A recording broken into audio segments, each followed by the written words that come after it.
Alexa Lavoie pour Rebelle News, présentement à Montréal et aujourd'hui, je suis accompagnée du maître Samuel Bachand, directeur du CJLC pour le Canada français, pour le réseau du Centre juridique pour les libertés constitutionnelles. Le 1er décembre dernier, M. Bachand a présenté par Zoom la version française de l'atelier concernant les menaces contemporaines à la liberté d'expression au Canada. La version anglophone sera présentée le 6 décembre prochain. Dans cet atelier, M. Bachand nous explique les menaces causées par le projet de loi C11 et C36. Pour ceux qui ne savent pas ce que c'est le projet de loi C11, il s'agit d'une loi modifiant la loi sur la radiodiffusion et donc de réguler tout le contenu qui se trouve sur Internet. Pour sa part, la loi C36 est le projet de loi modifiant le code criminel de la loi canadienne sur les droits de la personne et apportant des modifications connexes à une autre loi en lien avec la propagande haineuse, crimes haineux et discours haineux. Nous sommes ici pour faire suite à l'atelier offert par JCCF ainsi que pour demander des questions d'intérêt pour le futur des Canadiens, mais également pour l'avenir des créateurs de contenu en ligne, ainsi que pour tous les médias indépendants du Canada. N'oubliez pas de signer en grand nombre notre pétition, si vous ne l'avez pas déjà fait, à l'adresse stopthecensorship.ca. Donc ici, on est ici pour clarifier un peu quel est le projet de loi C11 et le projet de loi C36. On est avec Samuel Bachand. Donc, M. Bachand, vous avez fait l'atelier en français hier. Pouvez-vous un petit peu nous expliquer quels sont les dangers par rapport à C11 et C36 et peut-être aussi éclaircir les gens qui ne savent pas trop quels sont ces deux projets de loi? Le projet de loi C11 est actuellement dans sa dernière phase d'adoption de délibération au Parlement. C'est-à-dire que le comité sénatorial permanent sur les télécommunications a suggéré des amendements au projet de loi et je crois que les sénateurs libéraux vont s'amuser à canarder ces suggestions d'amendements de telle sorte que bientôt le projet de loi va retourner aux communes, ou en fait, il ne retournera pas aux communes, il va tout simplement être adopté et pourra être sanctionné, entrer en vigueur. Le Bill C11 comporte certains éléments qui font plus consensus, si on veut, politiquement. Par exemple, la possibilité pour les créateurs de contenu canadiens de récupérer certains ou de toucher certains revenus en lien avec leurs œuvres, par exemple, qui sont placées sur des plateformes de streaming, des choses comme ça. Ce qui nous inquiète plus au Centre juridique pour les libertés constitutionnelles, ce sont des dispositions qui concernent la possibilité pour le CRTC de réglementer les plateformes comme YouTube, Rumble, etc., et éventuellement influencer leur mode de gestion des contenus, de façon à prioriser certains contenus et à défavoriser corrélativement d'autres contenus. On sait que le CRTC a des tendances un peu wokistes. On l'a vu dans l'affaire du mot en haine, là, il y a quelques mois. Je ne m'étendrai pas là-dessus, mais simplement l'idée que le CRTC puisse s'inviter avec ses préjugés politiques, idéologiques, etc., dans la gestion de plateformes Internet qui sont censées être libres est assez dérangeant. Donc, je dirais que ça, c'est l'élément principal qui nous inquiète puis qu'on combat. D'autre part, le Bill C11 permettrait au CRTC de réglementer directement des contenus générés par les utilisateurs dès lors que ces contenus-là sont susceptibles d'être monétisables ou au sens large, c'est-à-dire de générer des revenus. Et à ce moment-là, ça voudrait dire que non seulement les sociétés commerciales, mais toute personne qui, de près ou de loin, peut toucher de l'argent grâce au contenu qu'il met en ligne, même si c'est une église ou un prêtre, un ministre du culte qui génère ou qui crée ce contenu-là, que ce soit une OBNL, que ce soit une fondation, etc., pourrait tomber sous la juridiction du CRTC. Et ça, on pense que ce n'est pas une bonne idée parce que le CRTC n'a pas à être l'arbitre des discours qui, dans notre société, sont importants ou pas importants. N'a pas à être l'arbitre des paroles qui sont acceptables ou inacceptables, à moins que ce soit carrément de la propagande haineuse, donc des mots, des paroles qui suscitent une détestation viscérale à l'endroit d'une personne ou d'un groupe protégé, de telle manière à ce que cette personne-là ou ce groupe-là soit exposé à de la violence ou à une persécution du même ordre que de la violence. Mais ça, la propagande haineuse, c'est déjà couvert par le Code criminel, donc on n'a pas besoin du CRTC pour intervenir dans ces questions-là. Le CRTC n'a pas une compétence institutionnelle pour dealer, là, en bon québécois, avec la propagande haineuse. Mais à tout événement, on ne veut pas le voir commencer à administrer ou à gérer ou à réglementer du contenu à caractère politique, à caractère religieux, etc., sur les plateformes. Donc, ce sont, disons, les deux grandes zones de risque qu'on a identifiées. Pour ce qui est de C-36, c'est un projet de loi qui a été tabletté, donc il est mort au feuilleton avec la législature précédente, avant les élections ou avec les dernières élections fédérales. Le gouvernement a cependant pris ce bill-là, qui s'appelait en anglais, là, pour faire bref, Online Harms, les contenus préjudiciables en ligne. C'est le titre de la loi. Le gouvernement a donc pris cette loi-là qui est morte au feuilleton, puis a confié son étude à un groupe consultatif de soi-disant experts qui se penche sur la façon dont le projet de loi pourrait être reformulé. Okay? Puis en gros, c'était un projet de loi qui visait à amender le code criminel de façon à pouvoir obtenir auprès d'un juge, puis ça, on n'a même pas besoin d'être la couronne pour aller chercher l'ordonnance, là, obtenir auprès d'un juge contre un individu des injonctions préventives. Donc, mais en lien avec la propagande haineuse. Donc, si on démontre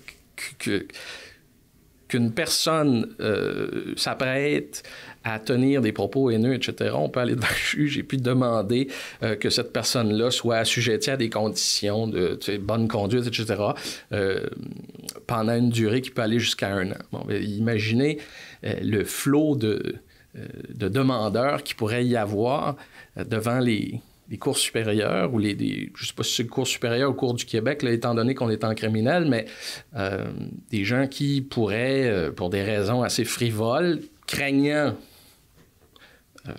qu'un autre tienne un discours haineux, essayer d'obtenir des ordonnances comme celle-là. On va avoir des milices, des milices des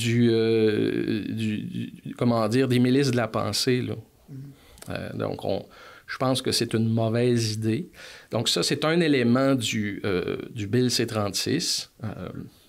Et l'autre élément, c'était la réintroduction dans la loi canadienne sur les droits de la personne de l'article 13 qui permettait de sanctionner des propos à caractère discriminatoire ou haineux,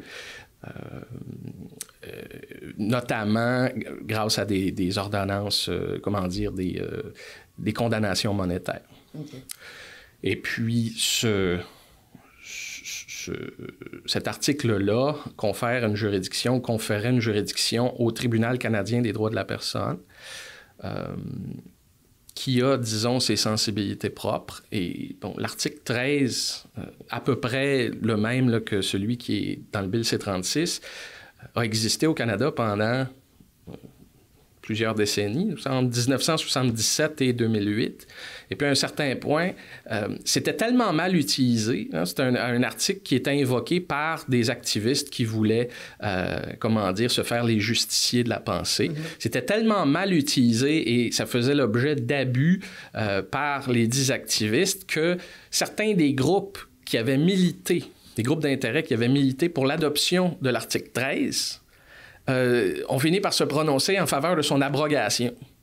Donc, la suppression de l'article 13 qui a eu lieu en 2008 sous Harper.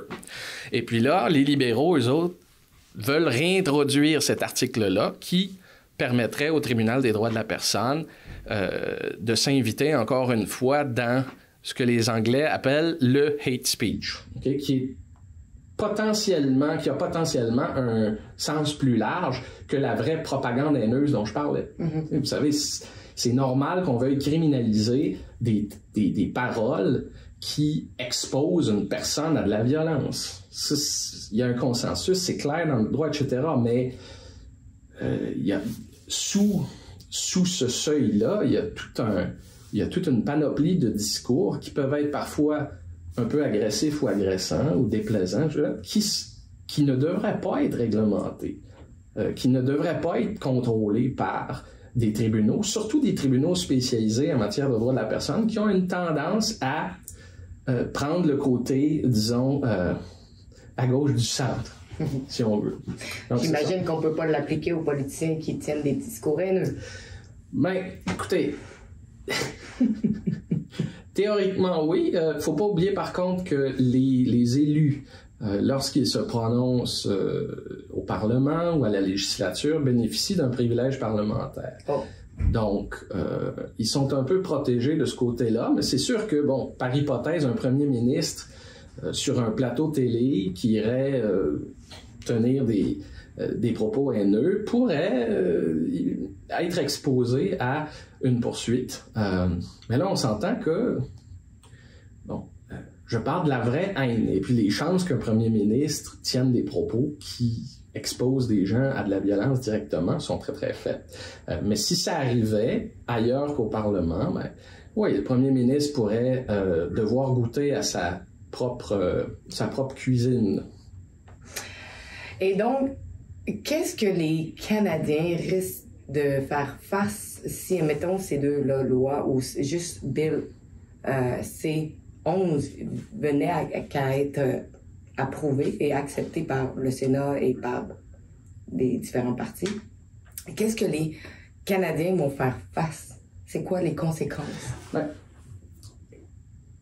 je dirais qu'on est dans l'incertitude sur la façon dont les événements pourraient se dérouler parce que, par exemple, le Bill C-11, ce qu'il fait, c'est simplement donner une compétence supplémentaire au CRTC à l'égard des plateformes de streaming et des contenus audio ou audiovisuels.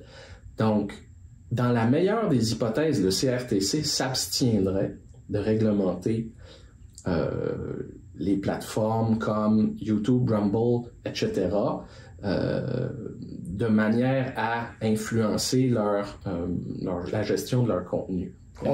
Bon, comme je vous ai dit, moi j'en doute, puis je pense que dans un horizon de 5 à 10 ans,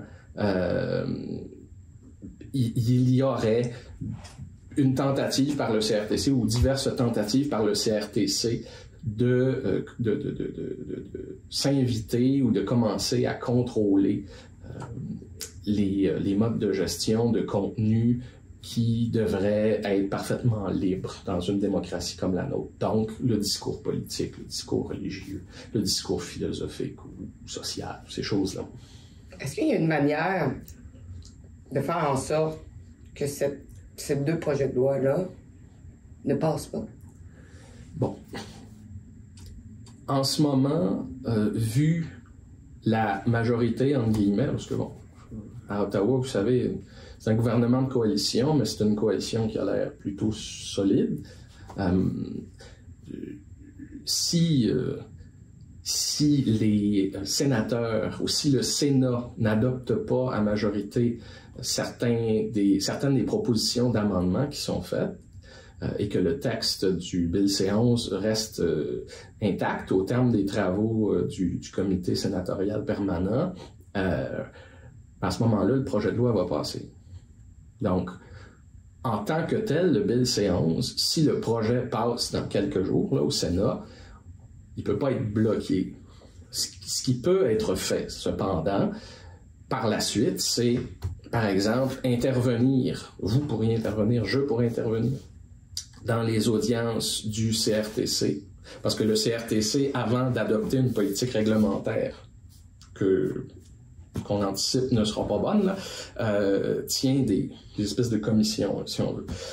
Donc, ce serait d'intervenir là-dedans pour tenter de dissuader le CRTC d'agir comme on le craint. Puis, éventuellement, si le CRTC adopte la réglementation liberticide, de contester constitutionnellement ou en vertu du droit administratif, peu importe en fait, grâce à tous les outils qui nous sont offerts, mais devant les tribunaux. Donc, la Cour supérieure ou la Cour fédérale. Donc, c'est ça qui peut être fait. Maintenant, les alternatives techniques ou technologiques, à savoir, est-ce qu'on devrait prioriser certaines plateformes, éviter certaines autres, vous sauriez mieux que moi. Ça, c'est pas mon domaine. Mm-hmm. Un dernier mot par rapport à, justement, là, c'est la menace de la censure, comme vous l'appelez, contemporaine. Qu'est-ce que vous auriez à ajouter? Je dirais que l'autre pan de la censure au 21e siècle, c'est le domaine privé. C'est la censure qui ne dit pas son nom sur les plateformes comme Facebook, comme YouTube, une censure qui est déjà appliquée par ces grandes entreprises-là de leur propre chef. Il n'y a même pas eu besoin de loi, il n'y a même pas eu besoin d'action gouvernementale pour que ces grandes entreprises se mettent à dire, voici, les utilisateurs, par exemple, n'ont pas le droit de critiquer la gestion gouvernementale de la situation COVID. Mm-hmm. Ça, on a vu des politiques comme celle-là. Je pense que Twitter a retiré sa politique là-dessus hier. Mais bon, ça a eu cours pendant longtemps. C'est bien évident que si sur des plateformes privées, comme celle, privées, je veux dire, c'est détenu par des entreprises, c'est pas détenu par des gouvernements.